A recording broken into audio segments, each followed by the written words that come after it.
Captain Jake Morrison's footsteps echoed softly as he walked down the main hallway of the Defiant Dawn. The ship hummed quietly around him, its engines purring in the background. 3 days had passed since they'd completed their first long trip to the edge of human territory, and so far everything felt perfectly fine. This vessel wasn't like the other ships humans had built. It was larger, quicker, and packed with equipment most people had never even dreamed of. Earth Command had poured 10 years into creating it, and Jake felt honored to lead it. His team of 200 represented the finest minds and bravest hearts humanity could gather. Jake paused beside a viewing window and gazed out into the void. They'd traveled so incredibly far from home that not a single constellation looked the way it should. This region of the cosmos felt empty and frigid, yet it belonged to them now, theirs to discover and understand. A smile crossed his face as memories surfaced of his grandfather's tales about the first sailors who dared to cross Earth's vast oceans. Now humanity was sailing through the stars themselves. Chief Engineer Lisa Park was busy in the engine room when something caught her attention. The figures dancing across her display screen didn't make sense. Their quantum fusion core was generating far more energy than it should, way more than expected. She muttered to herself, double-checking the data.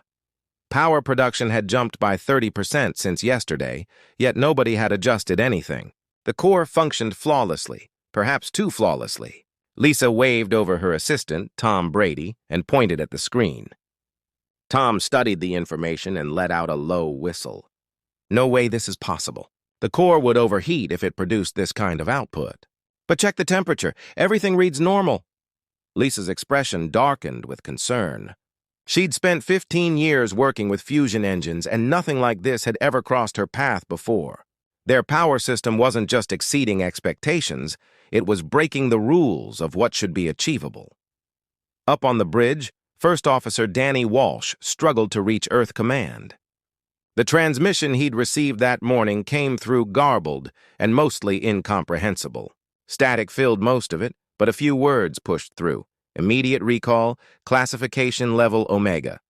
Danny had never encountered classification level Omega in all his years of service, and that detail unsettled him deeply. During his 12 years with Earth Command, he'd seen every security classification. If something existed above everything he knew, then something serious was unfolding. Danny called out when Jake stepped onto the bridge. "I've spent 2 hours trying to send messages to Earth Command. Our communication gear isn't working right." Jake approached Danny's workstation. "What's the issue?" "Hard to say. The system claims everything's fine, but nothing's getting through. Something seems to be blocking our signals." Jake examined the communication panel. Every indicator light glowed green, suggesting perfect operation. Yet when Danny attempted to send a test message, absolutely nothing happened. Chief Science Officer Amy Chun sat in her laboratory, analyzing data from their journey. The space surrounding their vessel appeared ordinary, but her instruments detected something unusual. Energy patterns in this area didn't match anything in humanity's database. Amy had dedicated most of her life to studying space, and she understood that empty space never truly stays empty. Small amounts of energy and matter always drift around, but these readings were different. The energy patterns showed too much structure, too much precision. She ran the information through the ship's computer 3 separate times, getting identical results each time. Something existed out there in the darkness, something actively observing them. Down in the engine room, Lisa's worry intensified. She'd performed every diagnostic test in the book, but the power readings kept climbing higher. Energy was flowing into the ship from somewhere unknown, and she couldn't identify the source. She addressed the ship's computer. "Helen, run a complete diagnostic on the quantum fusion core." The computer's voice filled the room from speakers mounted around them. "Diagnostic complete, Chief Park. All systems function within normal parameters. But the power output stands 35% above baseline," Lisa pointed out. "Correct? The core operates at maximum efficiency." Lisa shook her head in frustration. Helen represented the most sophisticated computer humans had ever constructed, yet sometimes it seemed to miss obvious problems. Maximum efficiency should equal 100%, not 135%. "The core is adapting to local space conditions," Helen responded. Energy absorption has increased due to environmental factors. What environmental factors? Unknown. Lisa hated that answer.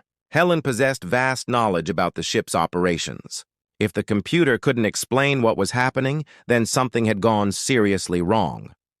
On the bridge, Amy Chun presented her discoveries to Captain Morrison. "Sir, we have a situation. My instruments are picking up organized energy patterns surrounding the ship. It feels like we're being scanned." Jake studied the information Amy had gathered. The patterns became obvious once you understood what to search for. Something was examining them, learning about their ship and its capabilities. "How long have these patterns existed?" Jake asked. "I first spotted them yesterday, but the historical data shows they've been present since we entered this sector." Jake felt ice form in his gut. If something had been watching them for 3 full days, why hadn't it announced itself? In every story and film about meeting aliens, they always made contact first. Danny Walsh's voice crackled through the communication system.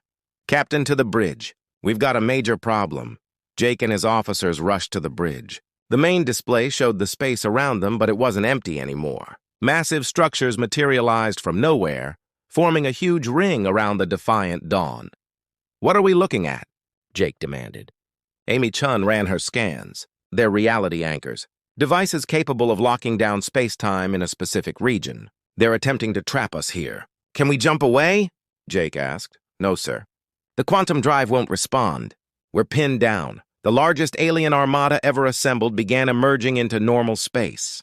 Vessels from every member species of the Galactic Council, all focused on a single target, the human ship that had dared to exist. Admiral Vorak stood on his flagship's bridge, observing the approaching confrontation. "All vessels prepare for final assault. This ends now." But High Arbiter Kalara had different intentions. From her command vessel, she activated a weapon unused for 1,000 years. "Begin reality disruption sequence. We're going to erase that ship from existence itself." Jake felt the ship tremble as the reality anchors powered up. Space around them started rippling like disturbed water, and the stars began fading away. "They're not just trying to destroy us," Amy Chun said, fear threading through her voice. "They're trying to erase us from reality, like we never existed at all." The Defiant Dawn stood alone, trapped and facing the combined might of the galaxy. But as the alien weapons prepared to fire, something unexpected occurred. The ship began glowing brighter than ever before. "Core power levels are off the charts," Lisa Park reported. "The quantum fusion core is resonating with something. It's like the ship is angry." Jake looked at the approaching fleet and made a choice that would transform everything.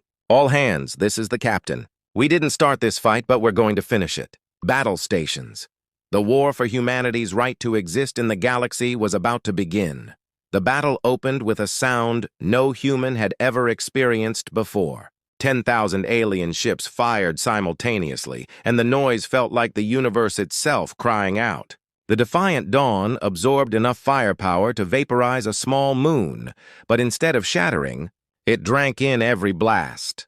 Captain Jake Morrison stood on the bridge, watching energy readings climb to levels everyone thought impossible. The ship wasn't merely defending itself anymore. It was learning from every attack, growing more formidable with each passing moment. "Shield strength at 300% and rising," reported Lieutenant Commander Ben Rodriguez from the tactical station.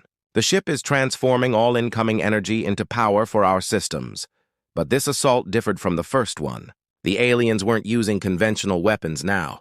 They fired things that warped space and time, weapons capable of destroying entire star systems, and energy beams that could slice through reality itself. Chief Engineer Lisa Park worked frantically in the engine room with her team. The quantum fusion core had evolved beyond being just an engine. It had become something else entirely, something that pulsed with its own awareness. "The core is creating new forms of matter," she told Tom Brady, who monitored the readings. "It's generating elements that don't exist in the periodic table. The ship is literally rewriting physics." Tom stared at his instruments in amazement. "Power output now stands at 1,000% of baseline. At this rate, we'll have enough energy to fuel a small star." On the bridge, Amy Chun studied the alien fleet. "Captain, something odd is happening. Some of their ships are pulling back. They've stopped attacking." Jake looked at the main display. Amy was right. About a quarter of the alien vessels had ceased firing and were withdrawing from the battle. Others continued fighting, but they appeared confused and disorganized. Communication Officer Rick Taylor listened to alien radio chatter. "Sir, I'm intercepting arguments between different species. Some are calling this attack wrong. They're saying we're not the enemy. Can you reach the ships that stopped fighting?" Jake asked. "I'm trying, but the Galactic Council is jamming most communication frequencies." The ship shuddered as another wave of alien weapons struck them. But instead of sustaining damage, the Defiant Dawn began changing again. New sections appeared on the hull. The engines expanded, and strange lights began flowing across the ship's surface. Security Chief Karen White led teams throughout the vessel, but she wasn't discovering damage. Instead, she found miracles. Injured crew members healed faster than should be possible. Equipment repaired itself. The ship was becoming something beyond human comprehension. "Captain," she reported, "the ship is taking care of us. It's like it knows what we need before we do." In the medical bay, Dr. Helen Cruz treated crew members who'd been exposed to high levels of the ship's energy field. But instead of harm, they were becoming something more than human.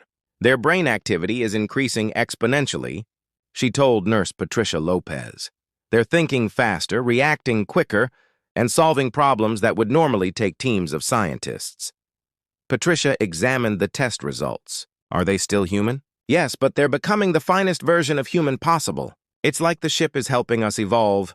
The alien fleet grew desperate. High Arbiter Kalara ordered the deployment of planet-killer weapons, massive devices capable of destroying entire worlds. The weapons fired, creating explosions that illuminated half the star system. But the Defiant Dawn didn't just survive. It began phasing in and out of normal space, appearing and disappearing like a phantom. The ship was moving between dimensions, fighting in realities the aliens couldn't even perceive. Weapons Officer Tony Clark marveled at what his systems could accomplish now. "Captain, our weapons have transformed too. We're not firing normal energy anymore. We're shooting concentrated pieces of space-time." "What does that mean?" Jake asked. "It means we can strike their ships even if they're in different dimensions. We can attack them through time itself. The battle no longer followed any rules anyone understood."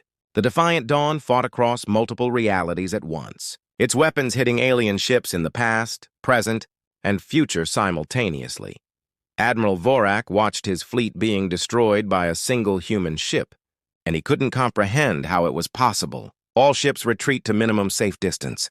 Prepare the reality disruptor," but High Arbiter Kalara had a different plan. "No retreat. Activate the universal reset engine. We're going to erase these humans from all timelines." The universal reset engine was the Galactic Council's most terrible weapon. It could remove entire species from existence, making it so they'd never been born. The massive device began powering up, drawing energy from the minds of trillions of alien beings. Jake felt the ship respond to the new threat. The Defiant Dawn was no longer just a vessel. It had connected to every human aboard, sharing their thoughts, their hopes, and their determination to survive. "All hands," Jake announced over the ship's communication system. "We're facing their ultimate weapon, but we're not alone. We have each other, and we have this ship that's become our partner in survival." First Officer Danny Walsh looked at the readings from the reset engine. "Captain, if that thing fires, it won't just destroy us. It'll erase humanity from history. Earth, our colonies, everyone we've ever known." Jake felt the weight of his species' survival pressing down on his shoulders. But he also felt something else, the certainty that they wouldn't give up. Humans had survived ice ages, wars, plagues, and disasters. They would survive this too. "The ship is preparing something," Lisa Park reported from the engine room. "The quantum fusion core is resonating with frequencies I've never seen before. It's like it's calling to something." On the bridge, Amy Chun's sensors detected something incredible. "Captain, the ship is broadcasting a signal. It's reaching across the galaxy, contacting every human settlement, every colony, every person." Jake realized what was happening. The Defiant Dawn wasn't just fighting for itself. It was fighting for all of humanity, drawing strength from every human heart that beat in the galaxy. "The aliens think we're too powerful to exist," Jake said to his crew. "But they're wrong. We're not too powerful. We're exactly as powerful as we need to be." The universal reset engine finished charging and prepared to fire. But as it did, something unexpected happened. The Defiant Dawn began glowing with a light visible across the galaxy, and every human being on every world felt hope. The universal reset engine fired, sending a wave of energy capable of erasing anything from existence. The blast was designed to remove humanity from every timeline, every reality, every possible future. It was meant to make them never have existed at all. But when the energy wave struck the Defiant Dawn, something impossible occurred. The ship didn't vanish. Instead, it absorbed the erasing energy and became even brighter. The light from the ship spread across space like a new star being born. Captain Jake Morrison felt the moment when everything shifted. The ship was no longer just connected to his crew or even to all humans in the galaxy. It was connected to every living thing, every planet, every star. The Defiant Dawn had become part of the universe itself. "Captain," Amy Chun said, her voice filled with wonder. "The ship is talking to me, not with words, but with thoughts. It's showing me things." Jake could feel it too. The ship was sharing its knowledge with everyone aboard. He could see the history of the galaxy, the rise and fall of countless civilizations, and the fear that had driven the Galactic. Council to attempt humanity's destruction. Chief Engineer Lisa Park stood in the engine room watching the quantum fusion core transform into something beyond her understanding. It was no longer just creating energy. It was creating possibilities, new realities where peace could exist. "The core isn't just a machine anymore," she told Tom Brady. "It's alive. It's thinking, and it's making a choice." On the alien flagship, High Arbiter Kalara stared at her instruments in disbelief. The universal reset engine had used enough power to erase 1,000 civilizations, but the human ship remained. Worse than that, it was growing larger and more powerful. "This is impossible," she said to her officers. "Nothing can survive the reset engine. Nothing." But Admiral Vorak was beginning to understand. Maybe we were wrong. Maybe the humans aren't the threat. Maybe we are. The Defiant Dawn began moving through space, but not with engines or drives. It moved through pure will, traveling between stars as easily as walking across a room. The ship approached the center of the alien fleet, and every weapon that fired at it was absorbed and converted into healing energy. Communication Officer Rick Taylor received messages from across the galaxy. "Captain, we're getting transmissions from everywhere. Human colonies, alien worlds, even species we've never heard of. They're all saying the same thing. They want the fighting to stop." Jake realized that the ship's light wasn't just visible to those in the battle. It was reaching every corner of the galaxy, touching every living being, and showing them a vision of what could be possible if they chose cooperation over conflict. Security Chief Karen White moved through the ship, but the corridors were no longer familiar. The Defiant Dawn had grown beyond its original design, becoming a city-sized vessel filled with gardens, libraries, and spaces where different species could live together. "Captain," she reported, "the ship is preparing for visitors. It's making itself into a place where everyone can meet safely." Dr. Helen Cruz treated alien crew members who had somehow appeared in the medical bay. They were refugees from the battle, beings who had been injured and were now being healed by the ship's energy field. "They're not our enemies," she told Nurse Patricia Lopez as she worked on a wounded Catherine soldier. "They're just afraid. They've been afraid for so long that they forgot how to trust." The ship sent out a message that could be understood by every species in the galaxy. It wasn't transmitted through communication systems or radio waves. It spoke directly to the hearts and minds of every living being. The message was simple. "We are not your enemies. We are your children, grown up and ready to take our place among the stars. We offer friendship, cooperation, and the chance to build something better together." High Arbiter Kalara felt the message reach her, and for the first time in centuries, she remembered what it felt like to hope. The fear that had driven her to order humanity's destruction began fading, replaced by curiosity about what these strange beings might teach her people. Across the galaxy, the same thing was happening. On thousands of worlds and millions of ships, beings who had lived in fear of each other were beginning to see new possibilities. Jake stood on the bridge of his transformed ship and made a decision that would change the galaxy forever. "Open all communication channels. Send this message to every ship in the fleet. His words went out across space, carried by the ship's energy field to every alien vessel. We know you're afraid of us. We know you think we're too powerful to exist safely. But we're not here to conquer anyone. We're here to learn, to grow, and to help others do the same. Our ship became powerful because it had to protect us. But its real power isn't in weapons or shields. Its real power is in bringing different people together and showing them that they don't have to be enemies. Admiral Vorak was the first to respond. His face appeared on the main screen, but this time he didn't look angry or afraid. He looked tired. "What do you want from us humans?" "Nothing," Jake replied. "We want to give you something. The chance to stop being afraid. The chance to explore the universe together instead of fighting over it." One by one, the alien ships powered down their weapons. The massive fleet that had come to destroy humanity began changing its purpose. Ships that had been enemies minutes before were now sending messages of greeting to each other.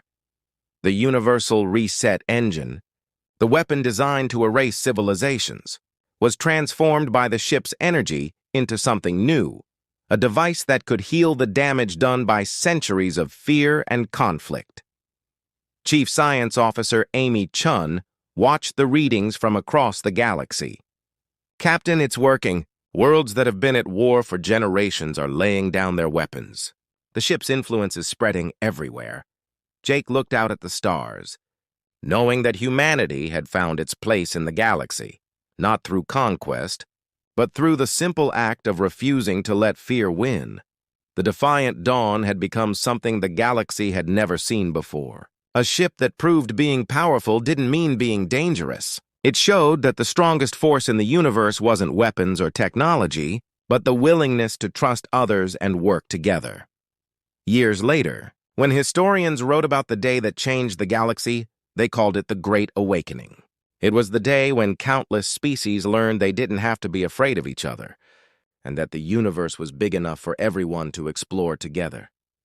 And at the center of it all was a human ship that had been too powerful to exist, until it proved that power and wisdom could live side by side among the stars.